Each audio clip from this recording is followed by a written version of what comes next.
Okay, Francesca, thank you so much for including your work. You're looking really great here.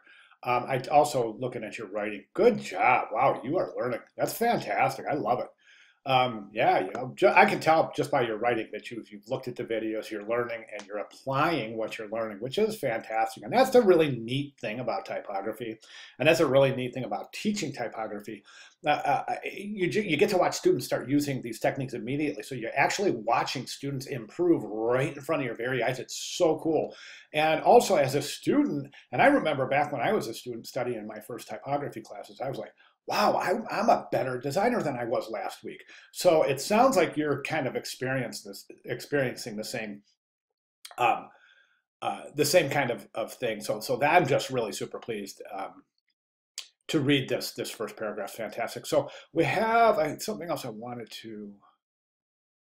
Not using bounding boxes. Yep, you got it. Okay, I'm going to put this. I found creating a path formed opportunity, a splash of color. Yep. One thing I wanted to address. Where was it?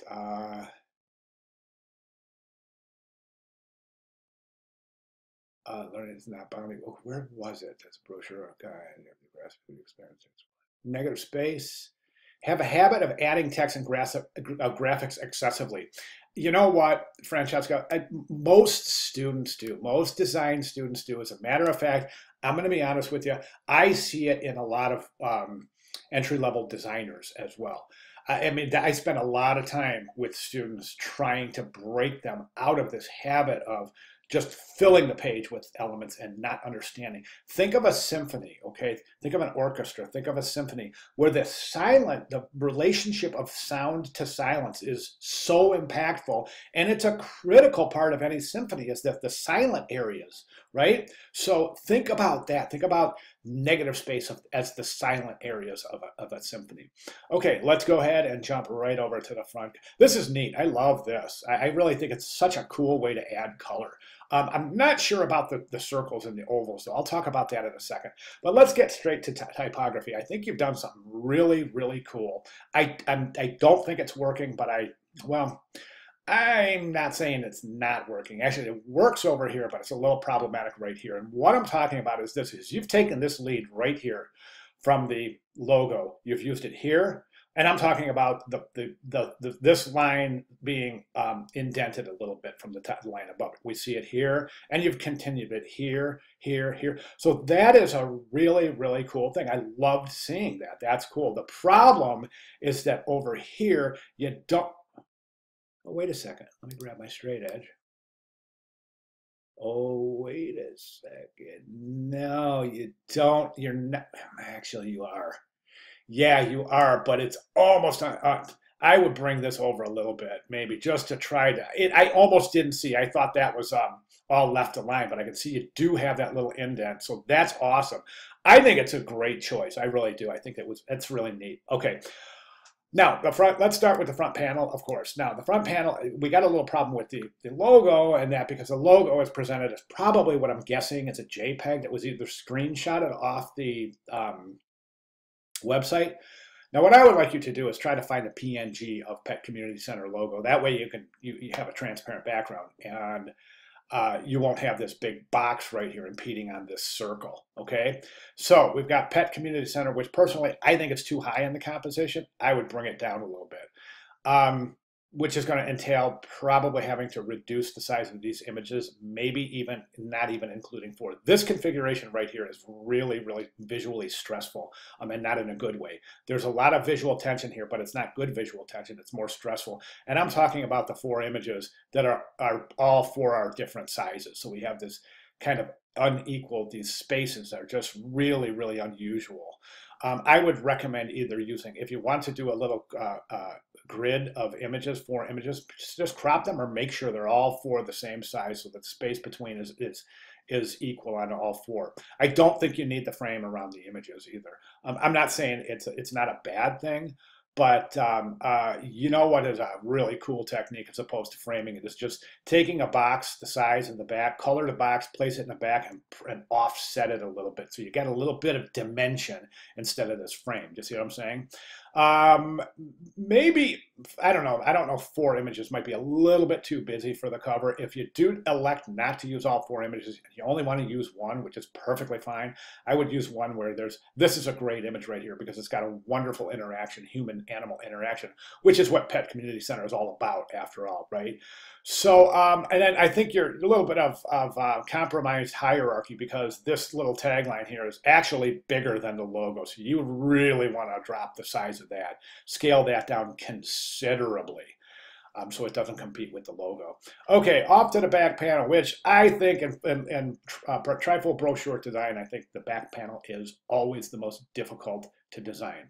Now, I think you've done a good job here, but again, we've got some issues here. We've got Pet Community Center with this big white box in the background.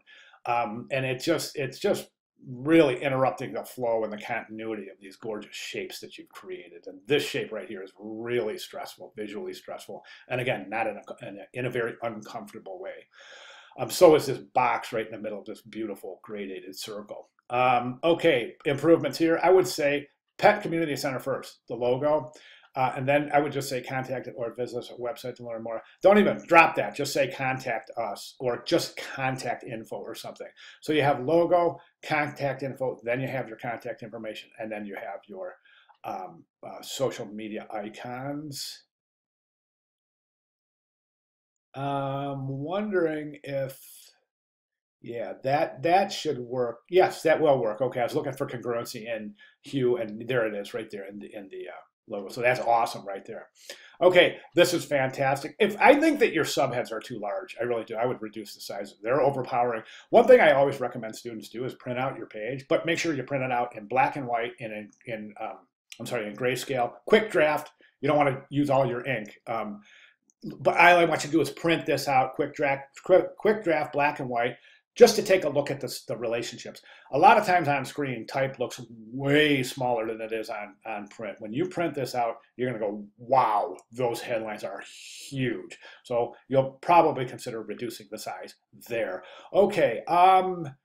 Again, I just don't think you need those frames. Try that offset thing. I think it's a really cool technique. And again, just to summarize, what you're going to do is take that size, you're going to create a box the same size as the image, color it the same color that you have the frame, or whatever color you want to use. Okay, place it behind the image so the image covers it up, then nudge it down and over to the right a little bit, just to create a little bit of dimension on one, a little bit of dimension, add some depth and dimension. It's a cool technique. Try it. I think it's much superior technique than framing. Okay, one thing this is a good relationship here. This serif to sans serif to serif typeface, but over here you've got serif and serif and serif here, serif and serif here. Okay, so I immediately looked at this, and as a designer, I felt it as soon as I opened it up. I was like, oh, whoa, that's two serif typefaces. Try to add some typographic variety.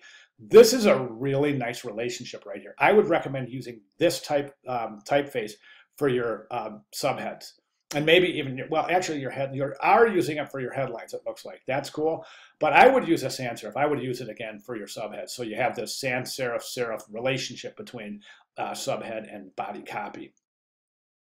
Watch your consistency. Right now, the distance between your headline and your body copy, that's much greater than it is here and here. So that's got to have consistency.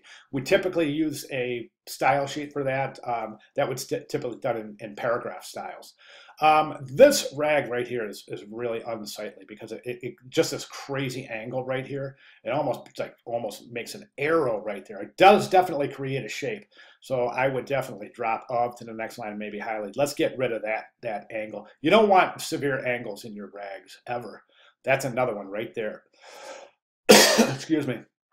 Also, watch your type over here. Right now, I'm not real sure where the fold is right there, but that is looking like it's going to encroach on the fold. So be careful there. All right, and I talked about the color in the background, right? Now the shapes in the background. So the thing I'm getting here is that there's just a little inconsistency if you look at the general overall shape, all right? So this is great because you've used it on the front and the back, so that's really super consistent. But this shape is different, and that creates a little bit of, again, some visual stress. What I would recommend doing is taking this shape and maybe even coming up here and just follow this curve right here and maybe just do another shape right there. That's it. You don't need that circle, just another shape right up there that follows the curve here. So it would be, just in the corner, just something like that, following the curve. Same thing here. Okay, and that'll eliminate these inconsistently shaped um, circles and ovals. Okay, I think that's all I got. Oh, let me see one more thing. We've got,